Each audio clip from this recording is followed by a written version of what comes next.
Je dis quelles sont les actions actuelles, futures. Et dans les actions actuelles ou futures, je me réfère à toutes les autres politiques, ou toutes les autres, pour le cas du PSE par exemple.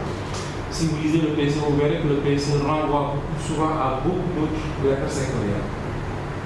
Parce que la plupart de nos ministères ont ce qu'on appelle des lettres sectorielles, ce sont ces lettres-là qui définissent les objectifs de ces ministères-là. Et si je prends l'exemple du ministère de l'Environnement, nous avons une lettre politique sectorielle qui définit mon objectif à atteindre. À partir de cet objectif, on a défini 3 orientations stratégiques. Et sur ces 3 orientations stratégiques, on a 5 thèmes. Voici les différentes directions qui doivent concourir à l'atteinte de ces objectifs. Et chaque direction s'engage à des niveaux de responsabilité, des niveaux d'indicateurs. En fin de l'année, on se retrouve pour évaluer. Et en ce moment, tu diras quels sont les éléments qui ont fait qu'on n'a pas atteint les objectifs auxquels tu t'es engagé. Parce qu'on a une gestion axée sur les résultats, on utilise le critère. Donc, on est obligé de faire cet exercice-là, identifier nos besoins, comment les atteindre et le budget nécessaire pour ça. Et ensuite, on essaie de développer. Donc, vous verrez, au niveau du PSE, beaucoup d'autres politiques sectorielles sont prises en compte. Ça veut dire quoi? Ça veut dire que vous ne verrez pas carrément ces éléments-là dans le PSE, mais on vous renverra toujours. Donc, ça, c'est un. Le second élément, vous pouvez prendre vos niveaux de connaissance aussi. C'est-à-dire que vous êtes dans le pays, vous vous rendez compte que, par exemple, sur les aspects de sécurité sociale, on se rend compte qu'il y a une politique que le président est en train de promouvoir, qui est la couverture maladie universelle. Donc, c'est des éléments que vous pouvez prendre en compte pour dire, ok, socialement, il y a des choses, il y a un effort de partage de revenus qui est en train d'être fait parce que le président veut amener tout le monde vers une couverture. Voilà. Donc, vous allez inscrire ces éléments-là au niveau action en cours.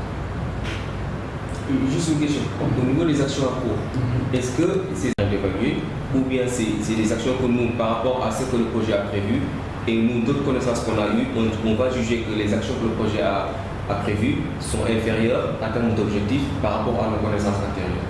Vous verrez que sur ces actions-là, vous pouvez les retrouver dans le document en question. Vous pouvez aussi ne pas les retrouver dans le document, mais là, ce sont vos connaissances. Ou bien, il faudrait utiliser les documents connexes qui sont tout autour. Parce que le PSE, par exemple, est accompagné de ce qu'on appelle le plan d'action prioritaire. Le PSE se donne un plan d'action, si ma mémoire est bonne, on est obligé de parler de PSE, 2014-2023, avec une planification de 4 ans. On a un premier plan d'action prioritaire 2014-2018 et un autre 2018-2023. Est-ce que vous voyez? Alors, on est obligé sur certaines actions d'aller voir est-ce que le plan d'action prioritaire a pris en compte ces actions-là. Parce que dans le plan d'action prioritaire, c'est carrément des actions bien définies avec un budget bien défini. Des indicateurs très clairs. Très clairs. Voilà ça dans le plan d'action. On peut également aller se référer au niveau des lettres de politique sectorielle, comme je vous dis, ou bien des codes. Si on vous dit par exemple la prise en compte des aspects environnementaux, on peut aller voir. Prendre des actions qui sont prévues dans le code de l'environnement. Parce que c'est des outils qui sont là, qu'on utilise. Ça veut dire quoi? Ça veut dire qu'ils sont bien là. Parce que si on dit dans le code de l'environnement que toute action doit être précédée par une étude d'impact et qu'on a un objectif qui nous demande de voir un peu les impacts. Le niveau d'évaluation que je suis en train, si je considère que le niveau d'évaluation est entre 30 ou 40 ou 50% que je genre, l'outil va nous demander automatiquement ou de manière obligatoire, j'allais me dire, de définir des pistes de bonification.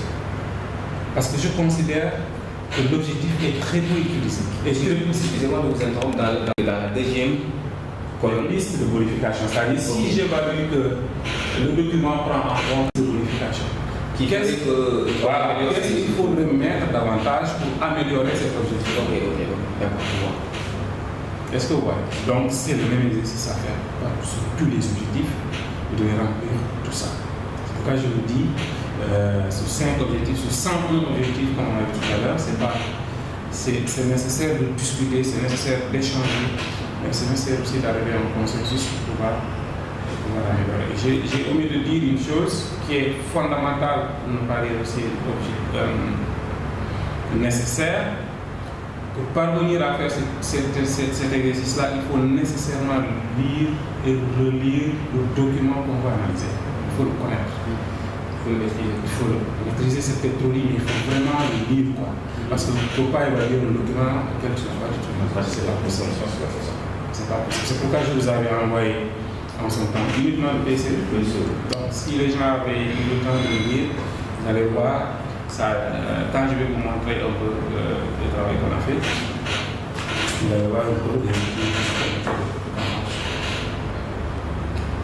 alors, les actions de bonification, ce sont des actions actuelles et futures mentionnées, ainsi que les pistes imaginées et proposées, pistes de bonification. Dès l'instant que je vais mettre des pistes de bonification, la couleur va changer à passer du rouge au blanc. Est-ce que vous voyez? Alors, pour le 1.3, on dit mettre en place des actions visant à réduire les inégalités à l'extérieur de la communauté. J'ai considéré que c'est 1. Et le 1, l'outil nous dit, ok, donc c'est un manger après local. Ça veut dire que je peux donner des pistes de bonification, je peux ne pas donner des pistes de bonification. C'est un manger après local. Vous verrez qu'il y a déjà un niveau une différenciation au niveau de la couleur. Parce que sur le 1, sur le 2 et le 3, il nous faut tout de suite donner des pistes de bonification.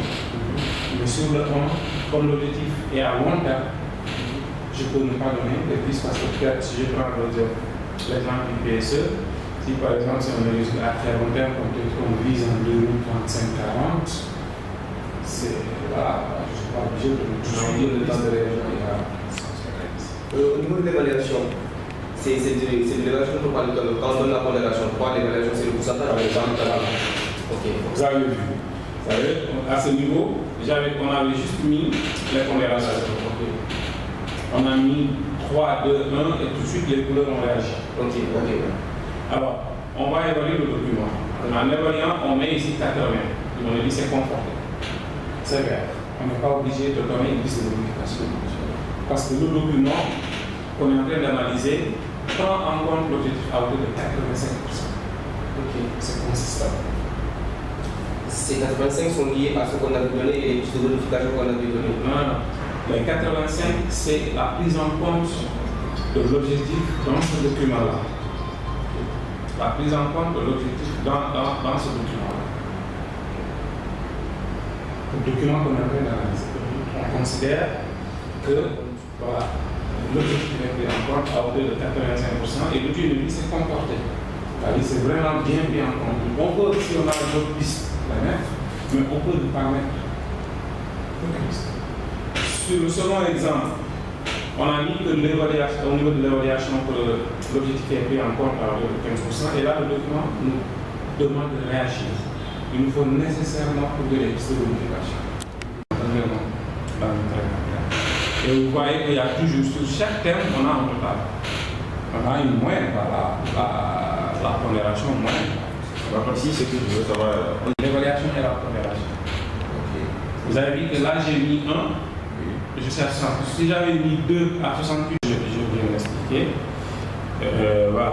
Plus un objectif est jugé important, pondération élevée, et peu performant, évaluation faible, plus il sera urgent d'agir et de mettre en œuvre des mesures d'amélioration de cet objectif. C'est exactement ce que nous voulons dire. Maintenant, on a un tableau de priorisation. C'est voilà, 1, 2, 3, et puis les différents niveaux d'évaluation pour montrer un peu les différents jeux de couleurs qu'on a au niveau de la grille. Quand on est à 3, indispensable, nécessaire, c'est ça, et 0,10, 0,20%, on voit qu'on est en rouge, il nous faut réagir. Quand on est à 3 et qu'on est à un niveau d'évaluation de 80, 100, on est conforté. Donc ça c'est juste la légende des jeux de couleurs qu'on a et dans quel pas de temps ou dans quel cadre on a telle couleur, dans quel cadre on a telle couleur.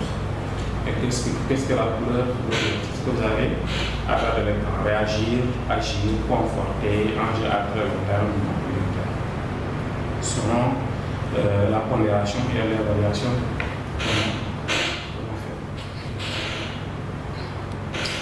Alors, le résultat, la grille génère automatiquement le résultat. On a un feuillet résultat. Au fur et à mesure qu'on est en train de remplir les informations, elle génère automatiquement ces résultats. C'est comme ça que c'est fait. Donc, les notes représentent les performances du projet analysé. La performance maximale est atteinte lorsque la dimension des thèmes atteint 10% et les diagrammes sont obtenus de manière automatique parce qu'on a toujours les diagrammes. C'est comme ça que ça sort en fait. On a la dimension écologique dans ce cas de figure. On a les différents thèmes. Les notes qu'on a obtenues au niveau des élèves. Note 1, note 2, note 3. Il peut y avoir 3 ou 4 évaluations successives. Et on a un diagramme qui sort toutes les dimensions, tous les objectifs qui se rapportent à ce thème-là. Et vous verrez par exemple sur, je prends le rouge qui est la première évaluation, la première analyse.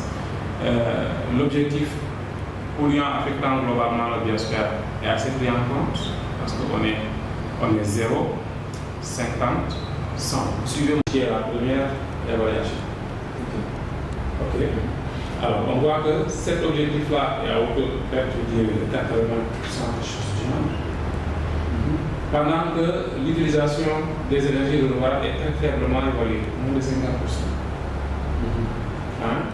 L'utilisation des ressources non renouvelables, c'est un peu élevé, 70%. Voilà, ainsi de suite, l'utilisation de l'énergie, extra de l'activité humaine, biodiversité. Donc, c'est des diagrammes qui nous permettent tout de suite de voir les différentes notes qu'on a données, comment ils se reflètent. Et à partir de ces diagrammes-là, on sait tout de suite dire qu'il nous faut nécessairement des actions de bonification sur l'utilisation des énergies renouvelables, parce que c'est très vraiment apparu. Mais pour ce qui concerne par exemple la gestion des polluants, le polluant c'est quand même bien pris, parce qu'on est à plus entre 77 et 80%, parce que c'est bien considéré dans notre pays. Voilà un peu une utilisation qu'on peut faire de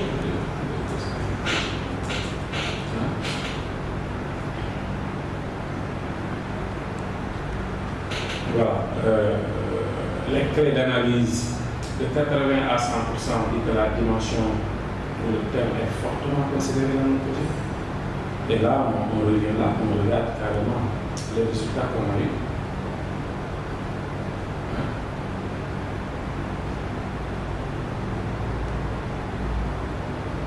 Entre 60 et 62, 79, la dimension ou le thème présent est présent dans le document, dans le projet, et ainsi de suite, dimension faiblement considérée, insuffisamment considérée, absent du projet.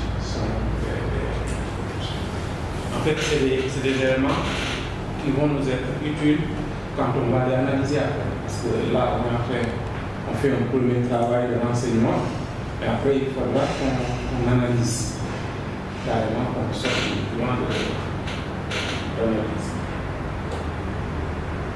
Donc, on dit un projet de développement durable devrait respecter l'équilibre dans la satisfaction des besoins selon les 5 dimensions qui sont proposées. Et un projet dans une dimension atteint moins de 40% peut difficilement prétendre répondre aux objectifs de développement. Et c'est ce qu'on a fait sur le PC. Donc, je commence par la dimension éthique.